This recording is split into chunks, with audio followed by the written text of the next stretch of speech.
আজকে আমরা বিশাল বড় একটা পিকনিকের আয়োজন করেছি। আর এই যে পিকনিকে একবার রাজহাঁসের গোস্ত দেখতে পাচ্ছেন, সেই কালারের গোস্ত রে বাপরে, গরম আছে একবারে অনেকগুলো করে গোস্ত। আর গোস্তর সাথে আমাদের অনেক রকম আইটেম আছে। আর আমাদের সাথে আছেন দেখছেন আমাদের 4 নং নিজামপুর ইউনিয়ন পরিষদের 1, 2, 3 নং ওয়ার্ডের মহিলা সদস্য মোহাম্মদ রেবিনা আন্টি দেখতে পাচ্ছেন, এবং আছেন আমাদের মেম্বার খুরশেদ আলম আঙ্কেল, আমাদের রাজু ভাই আছে।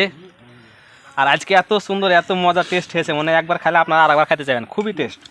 আর হাঁসের গোস্ত।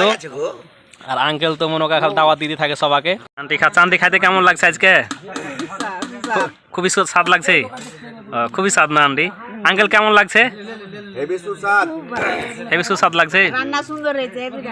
আচ্ছা আচ্ছা, ওদিকে আরো সবাই খাচ্ছে। আর আমাদের পিকনিকটা আজকে দেশে রাজু ভাই, দেখতে পাচ্ছেন রাজু ভাই টুপি মাথায় দিয়ে আছে, আর জায়গা জায়গা বসে বসে খাচ্ছে। বিশাল বড় বড় 2টা রাজহাঁস জবাই করছিল আজকে। এক একজনে হাফ কেজি 3 বগেরা গোস্ত ভাগে পেয়েছে, যে যেরকম পাচ্ছে খাচ্ছে। তো সবাই ভালো থাকেন, আর আমাদের সাথে খাইলে আপনারা জানাবেন। পিকনিক আপনাদেরকে ডাকবো, আপনারা আগে থেকে নক করবেন, আমাদেরকে মেসেজ করবেন, তাহলে আপনারাও খাওয়ার জন্য আমাদের সাথে অ্যাটেন্ড করতে পারবেন। তো সবাই ভালো থাকেন, সুস্থ থাকেন, সবাইকে ধন্যবাদ।